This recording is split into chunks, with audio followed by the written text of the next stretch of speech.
எல்லோரும் நல்லா இருக்கீங்களா? சாப்பிட்டீங்களா? நம்ம மீதி இறைவனை சாந்தி சமான நிலவட்டமாக எல்லா கட்சியுமே வெள்ளையறிக்கை விடுவாங்க. வந்ததும் அந்த ரெவன்யூ டிபார்ட்மெண்ட் அதெல்லாம் கரெக்டாக சரியாக வச்சுருப்பாங்க. எவ்வளோ இருக்குது, எவ்வளோ செலவு பண்ணியிருக்கு, அதெல்லாம் எல்லாம் ப்ரூஃபோடு தான் இருக்கும். அதை பற்றி நம்ம கவலைப்பட வேண்டிய அவசியம் இல்லை. அது மாதிரி மின்சாரம், பேருந்து, நீங்கள் சிலிண்டர் எல்லாம் கொடுக்கின்றிருக்கீங்க. இலவசங்களை கொடுத்து அதை எல்லாமே இலவசங்களாக்கும்போது கவர்மெண்ட் எப்படி ரன் பண்ணுங்கிறதையும் நீங்கள் பார்த்துக்கணும்.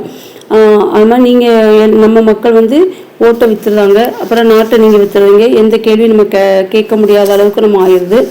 அதுக்கப்புறம் எல்லா இலவசங்களையும் கொடுத்துருந்தீங்க. ஆனால் கொடுத்த பின்னாடி நீங்கள் ஒரு கொள்ளை அடிக்கிறீங்க பாருங்கள், டாஸ்மாக்னு. அந்த டாஸ்மாகில் எல்லாமே போயிடுது. போன பிறகு தமிழ்நாடு ஃபுல்லாக பெண்கள் பயணம் செய்யலாம்னு சொல்லியிருக்கீங்க. டாஸ்மாக்கை குடிச்சு அவன் செத்த பின்னாடி தமிழ்நாடு ஃபுல்லாக கணவன் இல்லாமல் தான் பெண்கள் பயணம் போகணும். அதனால் டாஸ்மாக் ஃபுல்லாக ஒழிங்க. ஃபஸ்ட்டு இழுத்து மூடுங்க. ஒரு தமிழகத்துக்கு நீங்களாவது ஒரு முன்னோடியான முதலமைச்சராக இருங்களேன்.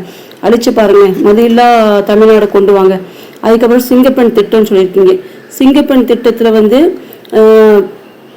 பெண்கள் எல்லா இடத்துலையும் போடணும் அப்படின்னு சொல்லியிருக்கீங்க. அது எப்படி கொண்டு வரீங்கன்னு தெரியல.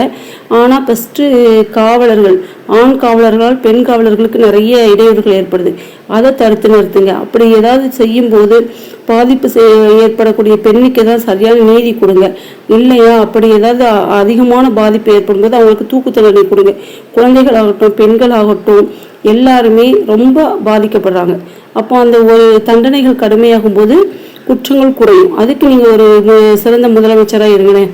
ஏன்னா குழந்தைகள், சிறு குழந்தைகள் பாதிக்கப்படுறாங்க. அவங்க ஆடை என்னது, அவங்க எதுக்காக பாதிக்கப்படுறாங்க, பெரிய பெண்கள் எல்லாருமே பாதிக்கப்படுறாங்க.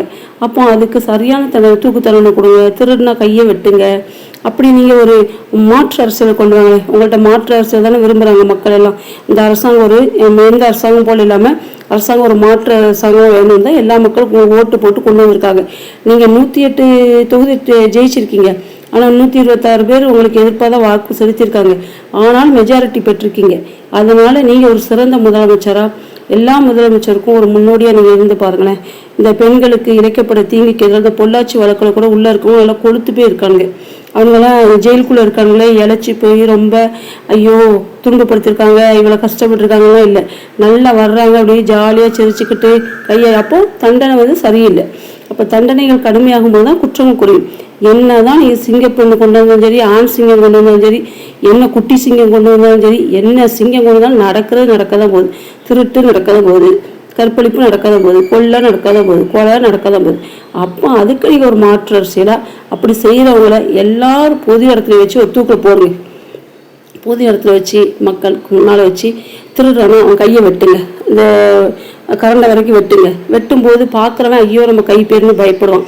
அதை பார்க்குறவனுக்கு ஒரு பயம் தோணும். ஐயோ அவன் கை எப்படி போச்சு தெரியுமா, திருடுனாலும் அதான் போச்சுன்னு போகும். அப்போ அவன் கழுத்தை வெட்டுங்க. கற்பழிக்கணும், குழந்தைகளை கற்பழிக்கணும், பொது முறையில் பொது மக்கள் முறையில் வச்சு தூக்கில் போடுங்க. போட்டு நீங்கள் ஒரு முன்னோடி மாற்று அரசியலை கொண்டு வாங்களேன் பார்ப்போம். நீங்கள் ஒரு கொண்டு வாங்க, சரியா? அந்த அரசியலை உங்கள்கிட்ட எதிர்பார்க்குறேன். ஏன்னா அந்த பெண்களுக்கு இழைக்கப்படும் ஒருத்தனை தூக்கில் போடுங்க. தமிழகம் நல்லாயிரும். அதை பார்க்குற தமிழ் இந்தியாவில் மாநிலம் ஃபுல்லாக நல்லாயிரும். ஆகா, கற்பழிச்சா, பெண்ணை தொட்டா, குழந்தையை தொட்டா தூக்கில் போட்டுருவார் விஜய், போட்டுருவாரு. அப்படி ஒரு மாற்று சிங்கப்பெண் திட்டம் சொல்லியிருக்கீங்களே, அப்படி ஒரு திட்டத்தை கொண்டு வாங்க. பெண்ணை தொட்டா, குழந்தைய தொட்டா போட்டுருவாரு, தூக்கில் போட்டுருவாரு. பொதுமலை ஒரு ஒருத்தரை போடுங்க, சரியா போகும். ஏன்னா அதை தான் எதிர்பார்க்கும். தண்டனையும் சரியில்லை. அதனால பல தடவை உள்ளே போயிட்டு மறுபடியும் அதே தான் செய்கிறான். அதே திருடுறான், அதே கற்பழிக்கிறான், அதே கொலை பண்ணுறான், அதே கொள்ளடிக்கிறான். இப்போ அப்படி ஒரு இதை கொண்டு வாங்க. அப்புறம் போதைப்பொருள் ஆகட்டும், பாலிதீன் கவர் ஆகட்டும், மக்களை பார்த்து தான் பயன்படுத்தாதீங்க, செய்யாதீங்க, குடிக்காதீங்க, அடிமையாகாதீங்க, போகாதீங்கிறீங்க. ஆனால் உற்பத்தி செய்யக்கூடியவங்களை நீங்கள் என்ன பண்ணுறீங்க? எந்த கவர்மெண்ட்டும் செய்யறதே கிடையாது. பாலிதீன் கவர் கடையில் வச்சுருந்தாலும் ஒரு கடையாக ரைட் பண்ணி பிடிச்சிருந்தாங்க. பிடிச்சா அவங்களுக்கு தான், கடையில் யூஸ் பண்ணுறவங்களுக்கு தான் பனிஷ்மெண்ட்டு, ஃபைனு. ஆனால் அதை உற்பத்தி பண்ணுறவங்களுக்கு நீங்கள் என்ன பண்ணுறீங்க? எந்த அரசாங்கம் என்ன பண்ணுச்சு?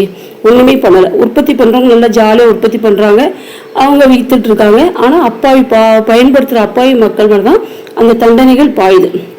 அப்போ வேறு அழிங்க. குற்றங்கள் குறையும்னா அப்படியே வேரோடி மண்ணாக அழிங்க.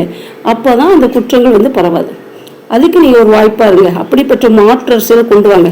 யார் ஆண்டாலும் சரி, பிஜேபி RSS உள்ள வரக்கூடாது. அவங்களுக்கு எதிராக நல்லாட்சி புரியணும். தமிழ்நாட்டில் எல்லா மக்களும் சந்தோஷமா இருக்கணும், பயம் இல்லாமல் பசி இல்லாமல் அமைதியாக இருக்கணும். இந்த போதைப் பொருளுக்கு எதிராக நீங்கள் 3 கையெழுத்து போட்டிருக்கீங்கல்ல, அதுக்கு நீங்கள் இந்த இதில் கொண்டு வாங்க. வேற அழிங்க. யார் உற்பத்தி பண்ணுறாங்களோ அந்த கம்பெனிகளுக்கு சீல் வைங்க, தொழிற்சாலைக்கு சீல் வைங்க. பாலிதீன் கவருக்கு, போதைப் பொருள் பண்ணுறவங்களுக்கு எல்லாம் அரசாங்கத்துக்கு தெரியாமல், எந்த காவல்துறைக்கு தெரியாமல் நடக்கிறதுல எல்லாம் தெரிஞ்சுதான் நடக்கு. லஞ்சம் கீழே வரைக்கும் மேலே லஞ்சம் இருக்குது. அந்த லஞ்சத்தை ஒழிங்க. எல்லாமே அவர்கள் ஆன்லைனாக கொண்டு வந்தார். அது மாதிரி அந்த ஆன்லைனில் கொண்டு வந்து லஞ்சத்தை ஒழிங்க, போதைப் பொருள் ஒழிங்க. எல்லாத்தையுமே வேரோடி மண்ணா உற்பத்தி செய்யக்கூடிய இடத்த இது பண்ணுங்க. மக்களை பார்த்து பயன்படுத்தாதீங்க, செய்யாதீங்க, போகாதீங்க, அடிமையாகாதீங்க, குடிக்காதீங்க சொல்றதை விட அதை உற்பத்தி செய்யறவங்களையும் அதுக்கு உடந்தையா இருக்கவங்களுக்கும் சரியான கடுமையான தண்டனை கொடுங்க. உற்பத்தி செயலை அழிச்சிருங்க. நல்ல தமிழகத்தை கொண்டு வாங்க.